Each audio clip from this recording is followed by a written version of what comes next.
Kirby Smart has this fan base fully triggered right now, and I've got the numbers to back it up. Of course, I'm talking about the Auburn Tigers. This is a team that Kirby and the Dogs absolutely own right now, and I'm not sure it's going to change anytime soon. Kirby Smart, of course, is 9-1 against Auburn as Georgia's head coach dating back to 2016. Of course, that only loss didn't even matter in the regular season in 2017 because the Dogs would beat Auburn just a few weeks later in the biggest Georgia-Auburn game of all time, over 100 years. The biggest game was that 2017 SEC Championship. Georgia won it. They went on to have an incredible Rose Bowl win. Came up short in the national championship, but we're not talking about that. I've got numbers to back up Georgia's dominance over Auburn. And if you've got a buddy or a family friend, a family member who's an Auburn fan, make sure you let them know about these statistics, because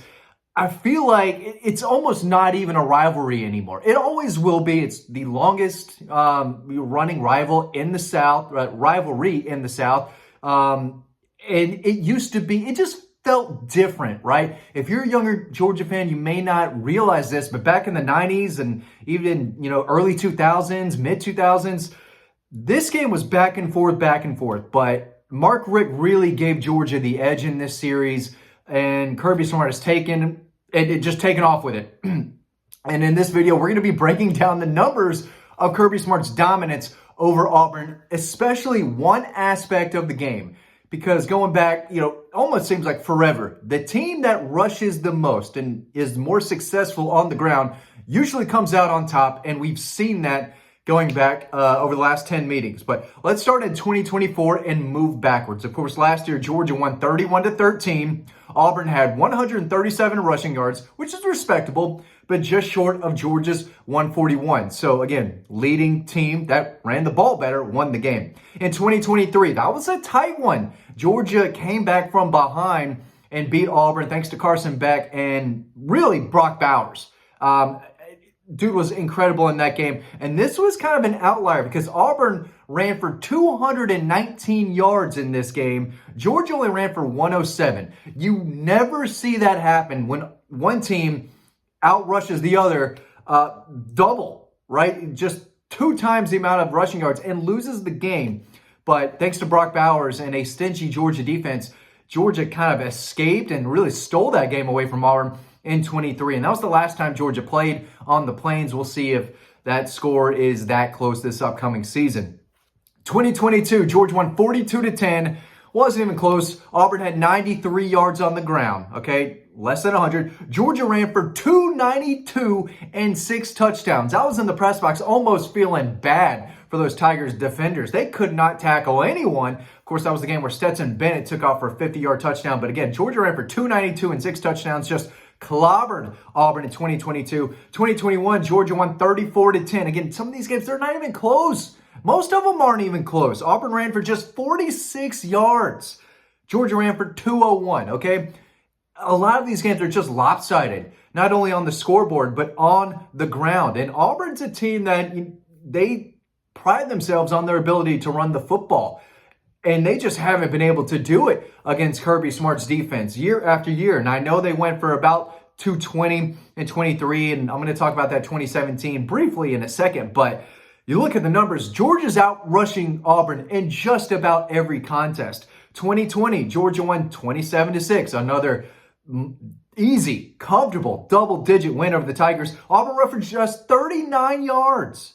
Georgia ran for 202. Okay, another completely lopsided game on the scoreboard and on the ground. 2019 was close. Georgia won that game 21-14. They had a 21-0 lead. Auburn tried to climb back, but Georgia shut the door on them late in that ball game. Auburn, again, less than 100 yards.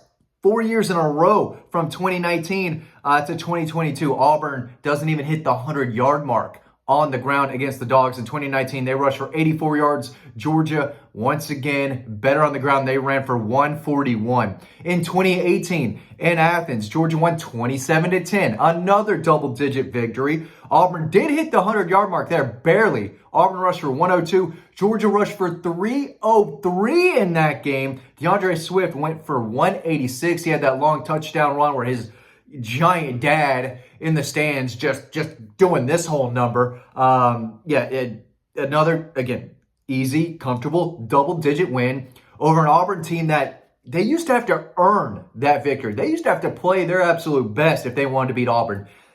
Over the past 10 years, they don't have to bring their A game, or they didn't. They didn't have to play their B game at times, and they still win the game. But for most of these games, Georgia comes to the table and they play Auburn tough. It is a rivalry. Georgia fans don't like Auburn. Auburn fans can't stand Georgia. The hatred that Auburn fans have for Georgia is completely different than the hatred that Georgia fans have for Auburn. And you see it in the scoreboard. And right now, again, if you're a younger or just a casual Georgia fan, you've only been, watching this team for 10, 15 years, no problem with that, right? You can only start following the team at a certain age or at a certain time, right? But it used to be a lot tougher to beat Auburn than it is now. Now, you look at the schedule this time every year and you said, okay, Auburn in Athens on the Plains, doesn't matter. That's a Georgia victory. You just circle it there.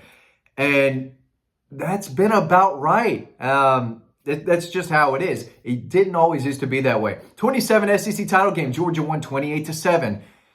Game that wasn't necessarily close as the game went on. Auburn did run for 114 yards. Georgia ran for 238. They won the game. They were better on the ground, right? That's a consistent theme. 2017 regular season, the game that didn't matter, really. Auburn won 40-17, just spanked the Dogs. I was there. Place was electric.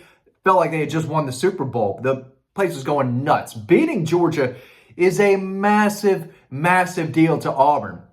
Beating Auburn is just routine for Georgia fans. It's expected. But in that 2017 regular season game, Auburn ran for 237, Georgia ran for just 46. So again, the team that ran the ball better won that game. And then 2016, Kirby Smart's first season, the Dogs were underdogs against Auburn. Auburn came to Athens. They were the better team. They should have won that game. Georgia won 13-7 thanks to a pick six. Auburn rushed for 127. Georgia rushed for 135. Again, Georgia out-rushing Auburn and getting the dub, right? So again, Kirby Smart, 9-1 over Auburn since 2016. Auburn has scored 20 points just twice in the last 10 years against Kirby Smart. Just twice. They have a real hard time moving the football, running the football, scoring, and putting points up on the board. Again, they've only hit the 20 mark just twice. That's crazy. The Tigers have been outrushed in 8 of the last 10 games against Georgia. They've rushed for less than 100 yards in 4 games. Again, these are numbers that you thought would be crazy in the 90s, early 2000s, and probably beforehand as well. I can't speak to the teams in the early 90s and the 80s. Wasn't around, right? But I do remember those games starting at like 95 on. I can talk about those. And even then, Auburn was a tough, physical game. There was a time when the road team was having a lot more success than the home team for a period of time there. But more often than not, this is a game where you can look and say the team that runs better and has more yards on the ground is going to end up winning this game. And that theme is still happening to this day. Georgia's out-rushing Auburn. Sometimes, some seasons by a lot. And you look up and the scoreboard and the game's not even close. Again, every once in a while, you'll get a close game, and maybe we get one this fall. But for the most part, Georgia has taken this series, this rivalry, and absolutely run with it. I don't think Auburn's ever going to catch up to Georgia as far as the series record. It used to go back and forth, back and forth. It was as even a rivalry as you could imagine. It was the most even rivalry in college football. And that's through the first 80, 85 years, maybe, of the series. Over the last 20 years, Georgia's taken off with it, and Kirby Smart has said, no, we're not losing to Auburn. We're not losing to Tech. We're doing our best not to lose to Florida, and he's 6-2 against the Gators. But he is 9-1 against the Tigers since 2016. They should be better than Auburn this year. The game can get a little tricky out there at Jordan-Hare on the Plains, but Georgia should win that game again. They should go to 10-1 since 2016. Georgia's beat Auburn by double digits 6 times under Kirby Smart. Again, some of these games are over by the half. And if you're an Auburn fan, I know it keeps them up at night. I hear it from some of them. I've got buddies, I've got sources close to Auburn. Sometimes they'll tell me they wake up in just a sweat, right, with nightmares of Kirby Smart and the Dogs just running through them like a knife through butter. They wake up, and they're praying that they don't play the Dogs. That it's not a Saturday in the fall where Auburn plays Georgia. And then they, get their cup of water and they go back to bed. But the nightmares are real, right? And Auburn fans, they are desperate for a win over the Dogs. I don't think it's going to come this fall, but they've got to get better. They need to find a quarterback. They've got a lot to do. But Georgia is just spanking Auburn year after year after year. It was close a couple years ago, but for the most part, Georgia's taken this rivalry and absolutely run with it. Kirby Smart owns Auburn. We'll see if that continues this fall. Thanks for watching. Hope you learned something. Hope you had a little laugh at Auburn. It's the offseason. This is what we're doing. But the numbers speak for themselves. Georgia is crushing Auburn right now. I'm not sure it's going to be any different anytime soon. Thanks for watching. Hope you learned something. I'll see you over on dawgpost.com.